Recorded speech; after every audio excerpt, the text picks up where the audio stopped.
Oh well. I guess that this will go after our shout out special that we did for God, I forgot his name. Who's the director we just did? How could you? Rob Reiner. Rob Reiner. Okay. So this will go Is after it that. old news to you already? It was only a month ago. No, it was just one of those moments like I completely forgot his name. I remembered, we talked about it and everything. I wanted to let you know when Harry Met Sally is actually streaming for free on YouTube. It never does. That movie is very competitive. I've never seen it offered for free anywhere. So it Oh could wow. be to commemorate his passing, but if you're interested and want to watch it again before it disappears, then it's there on YouTube. Oh yeah, and I wanted to say actually, and I guess this is our intro, I don't know, but I wanted to say actually that I watched a Sidney Lumet movie we watched before The Devil Knows You're Dead. And I recently watched his film The Wiz, which is like some weird 80s take on The Wizard of Oz. And I think it's now my favorite musical film I've seen. It's very weird, it's really sad, it's really like just it's such a bizarre piece of filmmaking. And I really like what he did with it. It feels very like the tone is just something I've never seen before. I don't even know how to describe it. That's a Rob Reiner film? No, Wiz? Oh. Sidney Lumet, who did The Devil Knows before The Devil Knows You're Dead. Oh, yeah. Yeah, you said that. I don't like musicals, with the exception of Grease. They're right up there with westerns and Hmm. other Yeah. genres that it's like, nah. But there are a couple, not just Grease, but some of those older classic movies that are fun to watch just to reminisce and like Mary Poppins type Hmm. movies. Yeah, I don't usually like musical either. And so this one, it's really like the music in it, I could skip, I could take or leave it, but it's like the rest of everything around it is so cool that I'm just like, I guess that's my favorite. I don't know. Actually, I take that back because I do like a lot of the classic Disney movies, and those, of course, always incorporate songs. And Hmm. so there's a time and a place, but never seen it, never heard of it. But today we are, as was mentioned previously, we had done a recording of the fourth floor, but it was a bit glitchy and just not the best presentation I felt on my end. So we're re-recording the fourth floor, but we watched it. Well, you've watched it just the one time. I've watched it many times.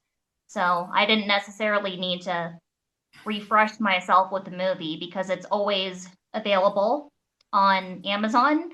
So over the years, I have seen it countless times. And what were your thoughts and opinions? Right. So this was one that you had remembered from when we were young, and you remember watching it at one of our grandparents' kind of out properties, and I didn't remember it at all. I'd never heard of it.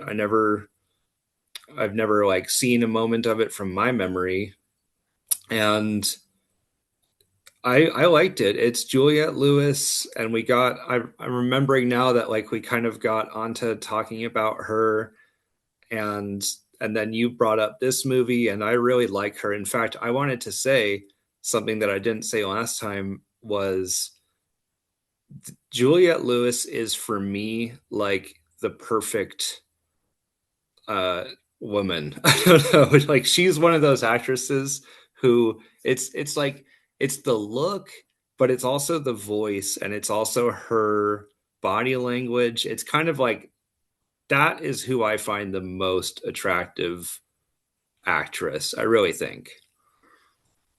Yeah, I've always liked her a lot. And it's interesting because even though she does have a very distinct look and a very distinct vocal style, kind of whimsical, and she's very easily discernible. She doesn't look like anybody else or sound like anybody else, but at the same time, she has the ability to really pull off magnetically and wonderfully such a range of characters. in California, which was the previous recording or one of the most recent ones. She was very childlike and very young, not chronologically, but in spirit, in her psychology. In this movie, she is very much an adult. She has her own apartment. And what I like about this movie too is that even though it is a suspense thriller, she is very smart. And so she's not doing, she or anybody in the movie aren't doing the kind of classic, what are they called? Just like the classic maneuvers of running Hmm. out the front door when you should be running upstairs or vice versa. Her comebacks are quick and witty and sharp, and she is very intelligent in the movie character wise, but also just as always, she's magnetic to watch and did a great job. Yeah, there's more than two, but there's two specific moments I can think of where it shows how strong of a character she is.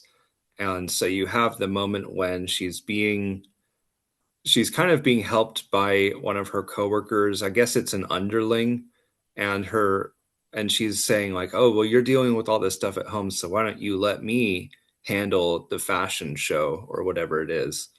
And in a moment of like strength, Juliet Lewis stands up for herself and says like, "No, I'm not going to let you run this. This is my business." And that's cool. And then the second one, of course, is like as things get escalated in her building, in her living space, she breaks into the floor below her. And that's a movie moment that doesn't happen a lot in a lot of stuff. It never quite gets there a lot of the time. I think it actually takes a lot to have your main character do that. I think it takes you to draw the main character as someone who would do that, I think is difficult. I think like we as an audience would tend not to believe that they would do that. And so if you can pull it off, then it shows like that you've set the dynamic up for the character to be a strong one. Right. It shows a very realistic, I thought, escalation of very real human behavior, where at first she's trying to be apologetic and kind of laughing off the supposed woman's intrusive behavior. And then it escalates into her just being really weirded out and mystified. And then she becomes upset and understandably scared. So there's a very natural, organic, and I think, a very realistic escalation of behavior. But even toward the end, she is still trying to investigate. She puts together that there is no woman below her. It's some psychopath who killed her grandmother and is now after her for whatever reason. So she never stops trying to advocate for herself, but at the same time, really understand what's going on. And she discovers eventually that it's this other neighbor of hers, this little physically very petite, very fragile looking older man who, for whatever reason or reasons, took issue with her and other people in the building and killed them off and now is after her. And he did a really good job too. I don't know that actor's name, but he is in this movie also the villain from Saw, the mastermind. Mm-hmm. He has a minor role, which he does well enough, but it's small. Howard Stern's ex-assistant Artie Lange plays a smaller role too, and Shelley Duvall, although she's very different in her physique and appearance than she was in The Shining.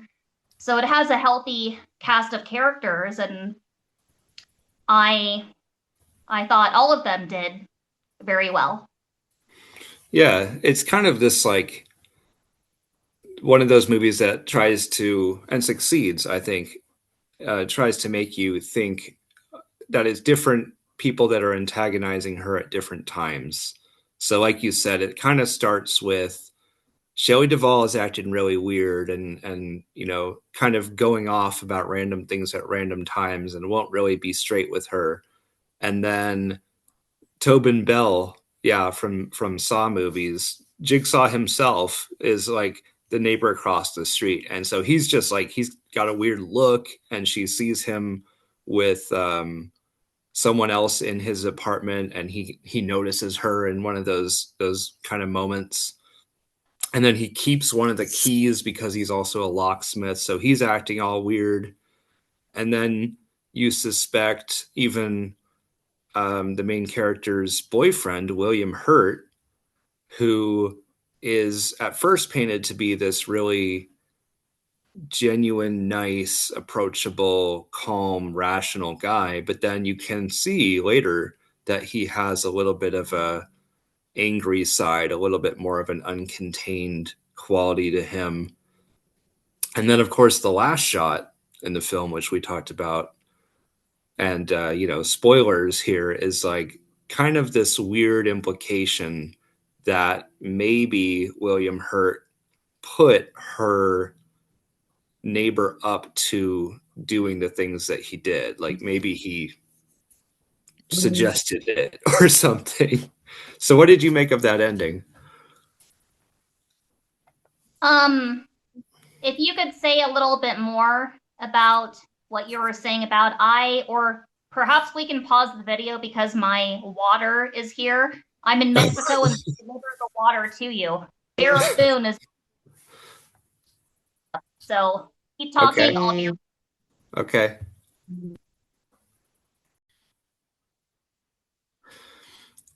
I'm just going to come back while she's gone, and I'll go over the plot really quick. So basically, Juliet Lewis is inheriting a new apartment, and her aunt or her mom or someone lives there, used to live there.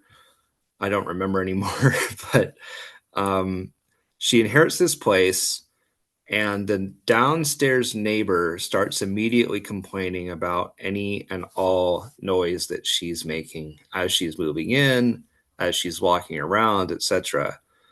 They're leaving notes on the door, and Juliet Lewis leaves somewhat frustrated responses on the neighbor downstairs' door. And so things get a little bit escalated, and she starts to receive more threatening notes on her door. And as that happens, she begins to also notice rats and weird other stuff. There's maggots in the bathtub at one point.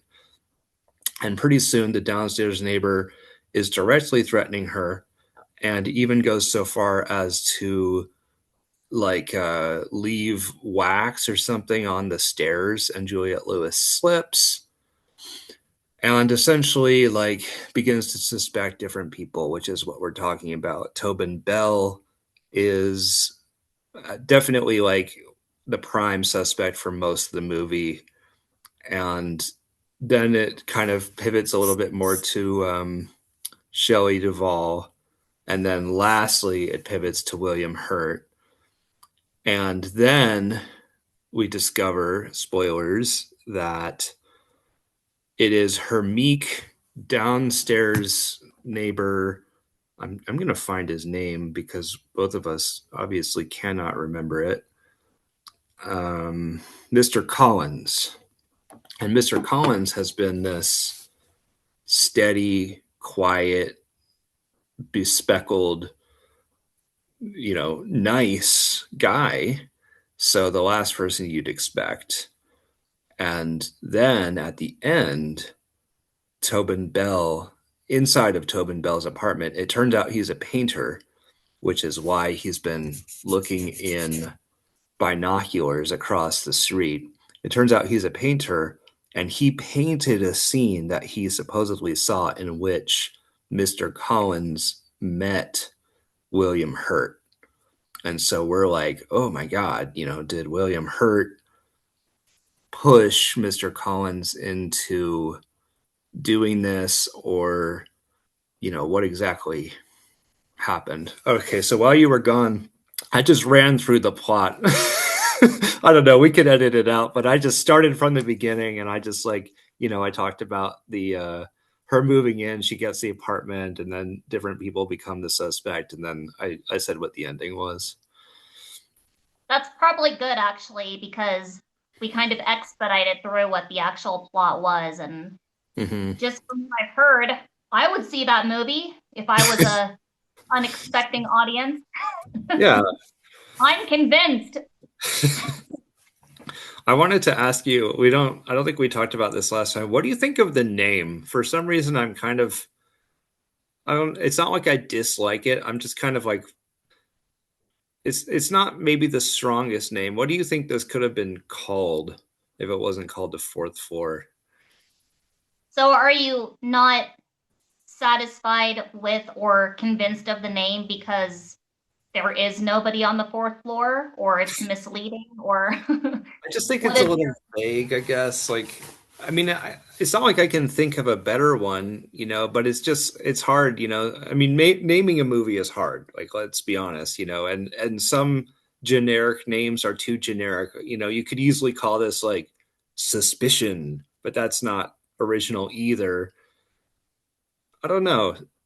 Does the name work for you though?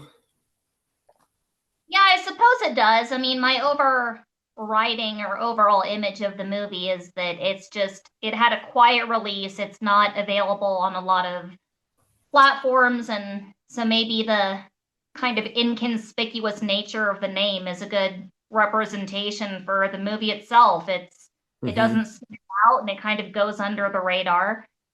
But I've never really thought about whether I like or dislike the name. It's a little bit, you have to watch the movie to really understand that there's the fourth floor and then Juliet Lewis's apartment, wherein a lot of spooky, strange things are happening.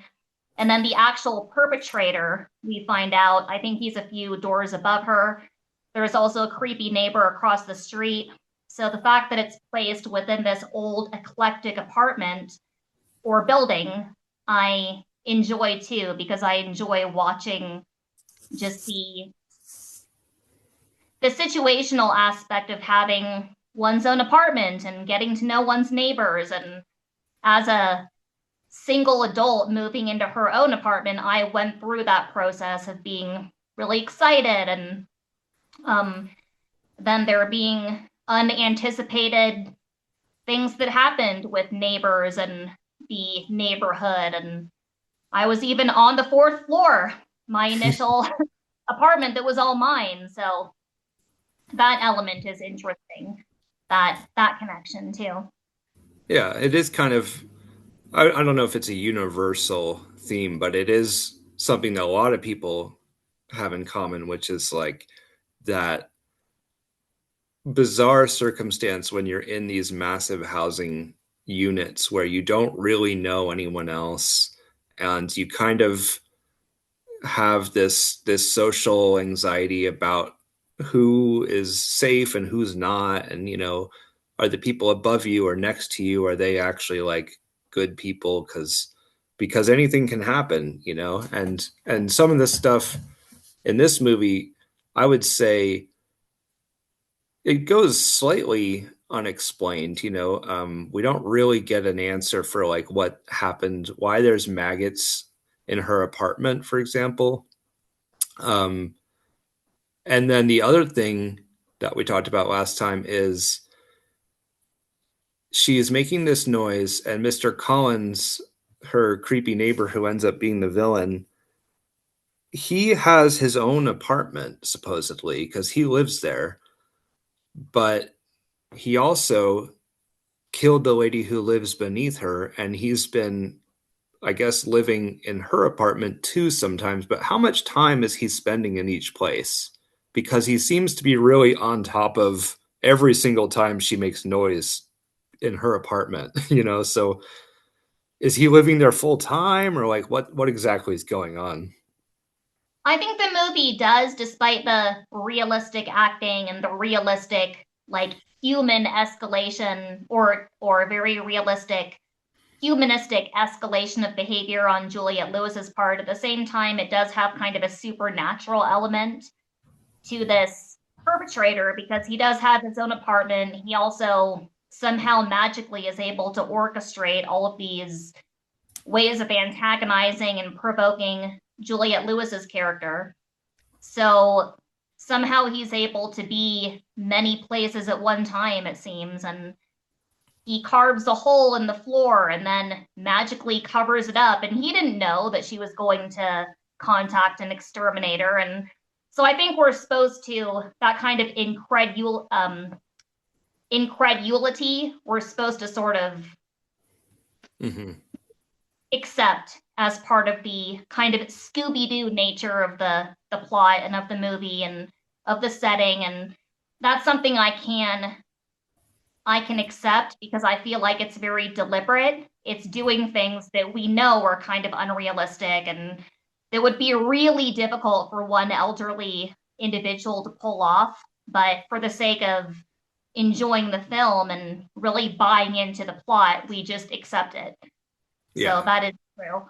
And that's what I like about the movie too, is it does have this kind of rustic, old school, who done it, Scooby Doo type of approach where we suspect multiple different people and at different times, sometimes all at the same time, and then it has a twist at the end that nobody saw coming. And so that is true. It does really stretch your imagination in terms of how logistically and realistically he's able to orchestrate these maneuvers. But for the sake of enjoyment, I just accept it. Right. No, it's not something to tear apart, and I really appreciate that with its minimal approach. It's like you kind of understand, okay, there are going to be some things that might not make sense, but because of how small this movie is, that almost makes you appreciate those things more because you realize how little they were working with. This is like four actors essentially, and really we're with one for most of the movie, and then it's all explored through dialogue. There's not really a big set piece or anything like that. It's probably like two sets really. It's her apartment and the one below her. You briefly see her office, that's about it. And I really appreciate that. I really like movies that explore the whole plot through dialogue and explore the whole plot through minimalism, and that even goes for minimalistic characters. And it does mean that you end up most likely having the antagonist be one of the core crew, and so you can sort of begin to wonder which one is it. But this movie does a good job. Like, I don't know about you, I did not suspect Mr. Collins. I didn't really know where they were going to go with this. I guess that I kind of thought it was going to be William Hurt, and in the end, they sort of do suggest that, but I did not actually think it was going to be Mr. Collins. Yeah, and there are things that I still don't really understand about him, how the rats had to do with his philosophy about silence, and he has these special lab made albino rats for whatever reason, and somehow that has to do with his whole philosophy of territory. And but Hmm. it's one of those things. Just momentarily ago I was saying I accept that I don't make those connections because I thought he pulled off sadistic and terrifying very well. And we don't suspect him. He's this petite, soft spoken, very eclectic, but well traveled, probably somewhat well educated man. And just took issue with first Juliet Lewis's grandmother and then Alice, who was the original tenant and occupant in the apartment below her on the fourth floor, and then Juliet Lewis. And I thought he really played that dissolution of soft spoken and charming and welcoming to sociopathic very well. And we don't suspect him.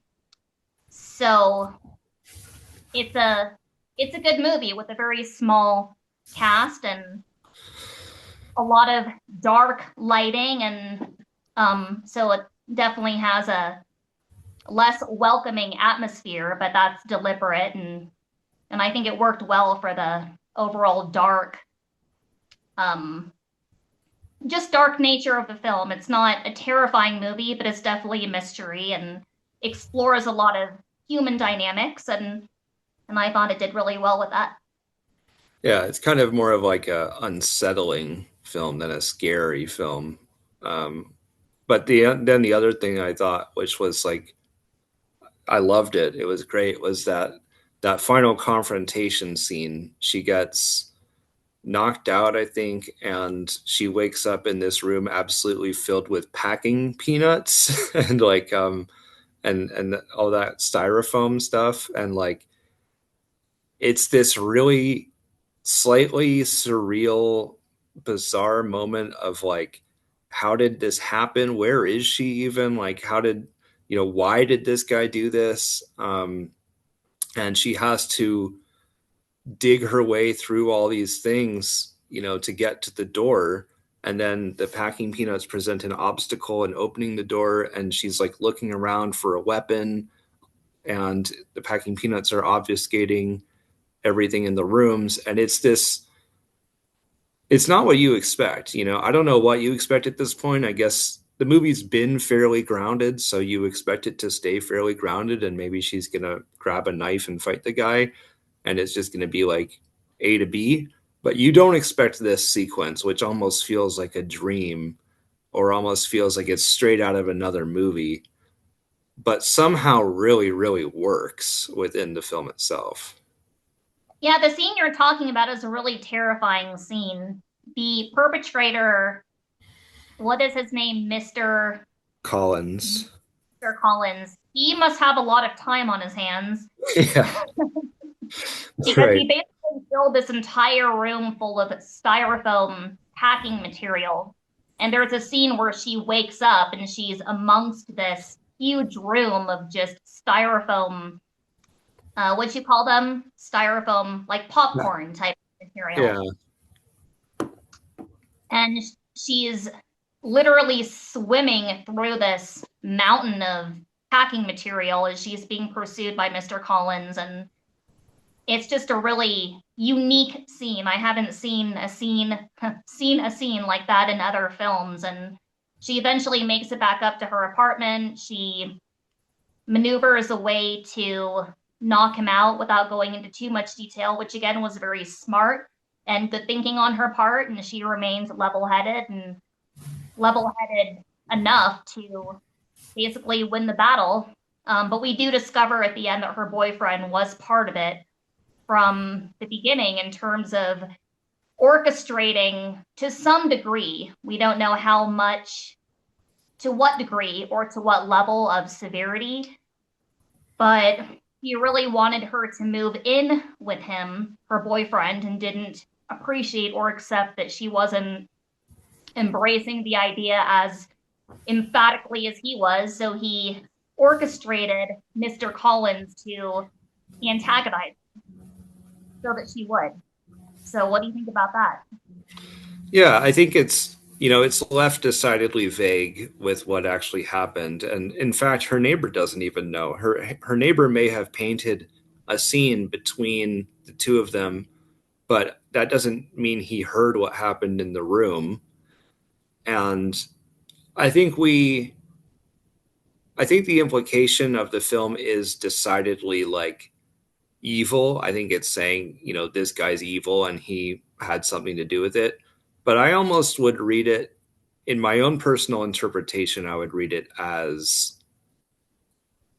the severity of maliciousness is decidedly not necessarily there. Like, he may have just said something like, gee, it sure would be nice if she'd come live with me.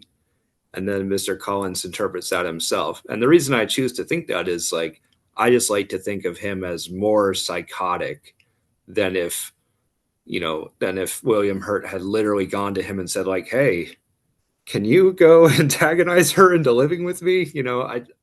I just like to think that this guy misinterpreted an innocuous statement more than he was actually put up to do this. Do you think that her boyfriend was at all aware that he had killed her grandmother or Alice downstairs on the fourth floor? how sick and messed up would that be if he did know and still somehow, Right. I, Well, who knows? I suppose we're not supposed to know, but Mr. Collins did take it to a much more extreme degree, either of his own volition or not. And probably it was more of his own volition because that level of outrage and just his psychopathy of intertwining this philosophy about territory and silence and space and special species of rats, and what a character, a very unique character and villain indeed. yeah, and like ancient history and what's the like statues and stuff he's into also. He's very complicated. He's a weird guy. Yeah, um, very. but yeah, I don't know. I don't really remember what else we talked about last time. Did you have any other thoughts on it? I think not. I think again, Juliet Lewis really does a great, compelling performance, and I do remember up until recently thinking that this movie was filmed in the early 90s. I didn't know that it was actually 1997, so I was surprised by that. But either way, it was around the time that she was making a lot of movies back to back. It was during the 90s that she did California and What's Eating Gilbert Grape and Natural Born Killers and this one and Cape Fear. And so the 90s were really her decade. And I just, I've always been such a fan of hers. And I don't know what movie preceded and then proceeded this one, but Mm. I bring that up because she has the ability to go from different characters so effectively and so intelligently. So I wouldn't be surprised if the one preceding this and then proceeding it were largely different characters with different demeanors and social backgrounds. And I have no doubt. Yeah, I don't know either. And yeah, just briefly about her too is like she's someone who kind of has disappeared a little bit. I don't see her and stuff anymore. And she really did have an excellent 90s when you're describing it. And for my money, the best role is probably still Cape Fear, but I could see people, having different favorites. And I think that just speaks to how many great performances she gave. Yeah, I've watched a lot of interviews with her, and she goes into her just evolution as an actress and not wanting to stigmatize or commit to a certain prototype of role, and taking bits and pieces from different people that she's met along her life journey and incorporating them into characters such as the naive 15-year-old in Cape Fear, and she does talk about that. So watching her in interviews, it's that same voice and the same kind of energetic delivery, but she's really stood the test of time. And I think she's intelligent enough to know when to have kind of bowed out. And if she Hmm. recognizes the transition of films and television shows, I think she's intelligent enough to know when it was time to kind of call it quits and be very selective in terms of her projects. So I have no doubt that she's fully cognizant and conscientious of her film evolution. And either way, the movies that she has done, I've always really enjoyed them. Me too. Yeah, for sure. Um, so we haven't really decided what we would do next because we did the Rob Reiner episode.